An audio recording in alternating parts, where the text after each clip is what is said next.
வணக்கம். நம்ம இன்றைக்கி டே 4ல் என்ன பார்க்க போகிறோம் அப்படின்னா, மாயாஜாலமான ஆரோக்கியம். வாழ்க்கையில் நமக்கு எது முக்கியம்னு கேட்டால், ஒவ்வொருத்தரும் ஒவ்வொரு பதில் சொல்லுவாங்க. சிலர் பணம்னு சொல்லுவாங்க, சிலர் நல்ல வேலைன்னு சொல்லுவாங்க, சிலர் நல்ல வீடு இருந்தால் போதும்னு சொல்லுவாங்க, சிலர் காரு, பதவி, தொழில், பிஸ்னஸ் அந்த மாதிரி ஒவ்வொருத்தவங்களும் ஒவ்வொன்று சொல்லுவாங்க. ஆனால் இந்த எல்லாத்துக்கும் அனுபவிக்க நமக்கு முதல்ல என்ன வேணும் தெரியுமா? ஆரோக்கியம். உடம்பு நல்லா இருந்தால் மட்டும்தான் நம்ம வாழ்க்கையை சந்தோஷமாக வாழ முடியும். இல்லைன்னா நம்ம வாழ்க்கையில் கோடி ரூபாய் இருந்தாலும் அதை அனுபவிக்கவே முடியாது. ஒரு விஷயத்தை கவனித்து பாருங்கள். நம்ம கை நல்லா வேலை செய்யும்போது அதுக்கு நன்றி சொல்லவே மாட்டோம். நம்ம கண் நல்லா தெரியும் போது அதுக்கு நன்றி சொல்லவே மாட்டோம். நிம்மதியாக தூங்குறப்போ, நல்லா மூச்சு விடுறப்போ, இதயம் நல்லா துடிக்கிறப்போ அதுங்களுக்கு எல்லாமே நம்ம நன்றி சொன்னதே கிடையாது. அதுங்களை நம்ம யோசித்து பார்த்தது கூட கிடையாது. ஆனால் சின்ன தலைவலி வந்தால் கூட, ஏன் எனக்கு மட்டும் இப்படி தலைவலி வருது, இந்த மாதிரி புலம்ப ஆரம்பிச்சிருவோம். உண்மையை சொல்லணுன்னா நம்ம உடம்பு ஒரு மாயாஜாலம் தான். நம்ம தூங்கும்போது கூட நம்ம இதயம் நமக்காக வேலை செஞ்சுக்கிட்டே இருக்கும். ஒரு நாளைக்கு சுமார் 1,00,000 தடவை நம்ம இதய துடிப்பு துடிச்சிக்கிட்டே இருக்குது. நம்ம நுரையீரல் ஒரு நாளைக்கு ஆயிரக்கணக்கான தடவை நமக்கு மூச்சு இழுத்து கொடுத்துக்கிட்டே இருக்குது. நம்ம மூளையும் ஒரு நொடி கூட ஓய்வு எடுக்காமல் வேலை செஞ்சுக்கிட்டே தான் இருக்குது. மெயினாக நம்ம உடல் உறுப்புகள் எல்லாமே இயக்கிறதே நம்ம பிரெயினில் உள்ள சப்கான்ஷியஸ் மைண்டு தான். இதை எல்லாமே நம்ம எப்போவாவது நினச்சி பார்த்துருக்கோமான்னா கிடையாது. நம்ம எவ்வளோ பெரிய வீட்டில் இருந்தாலும், எவ்வளோ பெரிய பதவியில் இருந்தாலும், ஆரோக்கியம் இல்லைன்னா அதுக்கு எந்த அர்த்தமுமே கிடையாது. அதனால தான் இந்த டே 4ல் மாயாஜாலமான ஆரோக்கியம் அப்படின்னு டைட்டில் வச்சுருக்காங்க. ஒரு அழகான விஷயத்தை சொல்லும்போது நம்ம உடம்புக்கு நன்றி சொல்லணுன்றது ஒரு மிகப்பெரிய கடமை. உங்கள் ஆரோக்கியத்துக்கு காலையில் எழுந்திரிச்ச உடனே நன்றி சொல்லலாம். உங்கள் கண்களை தொட்டு பார்த்து, இந்த அழகான உலகத்தை எனக்கு காட்டுற இந்த கண்களுக்கு நன்றி அப்படின்னு சொல்லலாம். உங்கள் கால்களை தொட்டு பார்த்து, நான் போக வேண்டிய இடத்துக்கு என்னை கூட்டிகிட்டு போகிறதுக்கு இந்த கால்களுக்கு நன்றி. என்னை எப்போவுமே நல்லபடியாக உடம்பை இயக்கிட்டுருக்கிற இந்த உள் உறுப்புகளுக்கு நன்றி. அதே மாதிரி நான் தூங்கும்போது கூட எனக்காக ஓய்வு இல்லாமல் வேலை செஞ்சிட்ருக்க என்னோடய இதயத்துக்கு நன்றி. இது வரும் வார்த்தைகளாக இல்லாமல் நம்ம எப்போவும் சொல்கிற மாதிரி நன்றி உணர்வை அதுக்கு வெளிப்படுத்தினீங்கன்னா, நன்றி உணர்வுக்கு ரொம்ப பவர் அதிகம். முன்னாடியே ஒரு வீடியோவில் சயின்டிஃபிக்காக இது போட்டிருக்கோம். இந்த கிராட்டிடியூட்னால என்ன மாற்றம் நடக்குது அப்படின்னு சொல்லிட்டு. ஸோ நம்ம நாள் முழுக்க என்ன இருக்கோ அதை பற்றி யோசிக்காமல் இல்லாததை பற்றி தான் யோசிச்சுட்ருப்போம். இப்போ நான் எனக்கு இதய நோய் இருக்குது, அந்த பிரச்சனை இருக்குது, இந்த பிரச்சனை இருக்குதுன்னு சொல்லிக்கிட்டே இருந்தோம்னா, நம்ம கவனம் பூராமே அந்த நோய் மேலே தான் போகும். அப்போ அந்த நோய் தான் இன்னும் அதிகமாக நமக்கு இழுத்து கொண்டு வரும். அதான் நம்ம பிரெயினில் ரெட்டிகுலர் ஆக்டிவேஷன் சிஸ்டம் RAS ஃபில்டர்னு சொன்னோம். நம்ம எதை பற்றி நாள் ஃபுல்லாகவே யோசிச்சுட்டே இருக்கோமோ அதுதான் நம்ம பிரெயின் நம்ம கொடுத்துக்கிட்டே இருக்கும். நம்ம டே ஃபுல்லாகவே நோய்களை பற்றியே யோசிச்சுட்டே இருக்கோம் அப்படின்னா, நோய்கள் ரிலேட்டடான உள்ள கான்செப்டை தான் நமக்கு கொடுத்துக்கிட்டே இருக்கும். அதுக்கு பதிலாக நம்ம உடம்பு 99% நல்லா தான் வேலை செஞ்சிட்ருக்கு அப்படின்னு நினச்சோம்னா, நல்ல கருத்துக்களே, நல்ல ஒரு என்விரான்மெண்ட்டு, நம்ம ஆரோக்கியமாக இருக்கிறதுக்குரிய அனைத்து அம்சங்களையும் நம்ம பிரெயின் நமக்கு கொடுத்துக்கிட்டே இருக்கும். ஒரு சின்ன வலி இருக்கலாம், ஆனால் எத்தனையோ உறுப்புகள் நல்லா தானே வேலை செஞ்சிட்ருக்கு. அதுக்கு நம்ம நன்றி சொல்கிறதே கிடையாது. இப்போது உலகத்தில் யாருக்குமே தெரியாத மனிதர் ஸ்டீவ் ஜாப்சன் இருக்க முடியாது. ஸ்டீவ் ஜாப்சன் ஆப்பிள் நிறுவனத்தை உருவாக்கியவர். அவர் தெரியாதவங்க யாருமே இருக்க மாட்டாங்க. கோடிக்கணக்கான பணம், புகழ், உலகம் முழுக்க அவருடைய கண்டுபிடிப்புகளை மக்கள் பயன்படுத்திட்டு என்ஜாய் பண்ணிகிட்ருக்காங்க. ஆனால் அவருக்கு கணைய புற்றுநோய் வந்தபோது வாழ்க்கையில் எல்லாமே இருந்தாலும் ஆரோக்கியத்தை பணத்தால் வாங்க முடியாதுன்னு அவர் ரொம்ப ஃபீல் பண்ணி சொல்லியிருப்பார். அவர் 2005 ஸ்டான்ஃபோர்ட் யூனிவர்சிட்டியில் பேசுகிறப்போ என்ன சொல்லியிருப்பாருன்னா, இது தமிழில் ட்ரான்ஸ்லேட் பண்ணியிருக்காங்க. நான் ஒரு நாள் இறந்து விடுவேன் என்பதை நினைவில் வைத்து கொள்வது தான் வாழ்க்கையில் மிகப்பெரிய முடிவுகளை எடுக்க எனக்கு உதவிய மிகச்சிறந்த கருவி. நான் ஒரு நாள் செத்து போயிடுவேன் அப்படின்றத நான் புரிஞ்சுக்கிட்டேன். அதை பொறுத்து தான் நான் பேஸ் பண்ணி நான் டெசிஷன் எடுத்துகிட்ருக்கேன் அப்படின்ட்டு ரொம்ப ஆழமான ஒரு கருத்தை பதிவு பண்ணியிருப்பார். இதிலேருந்து நமக்கு என்ன புரிய வருது அப்படின்னா, வாழ்க்கையில் எல்லாத்தையும் மீண்டும் மீண்டும் சம்பாதிக்கலாம். பணத்தை இழந்தால் சம்பாதிச்சிடலாம், பதவியை இழந்தாலும் சம்பாதிக்கலாம், தொழிலில் லாஸ் ஆனாலும் வந்து திரும்பியும் பழையபடி வந்து கட்டி எழுப்பிடலாம்.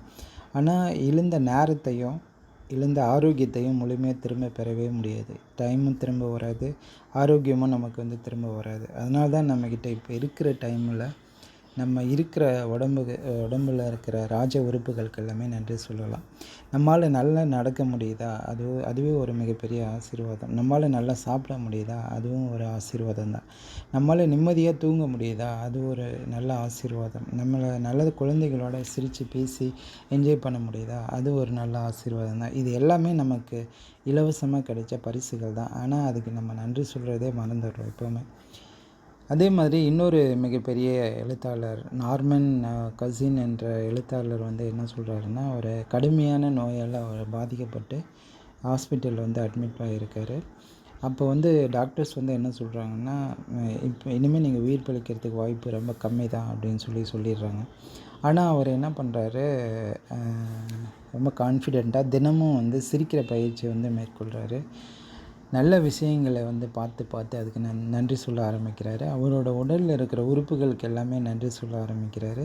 அதே டைம் வந்து டாக்டர்ஸ் கொடுக்குற மெடிசின்ஸும் ட்ரீட்மெண்ட்டும் வந்து எடுத்துக்கிட்டு இருக்காரு.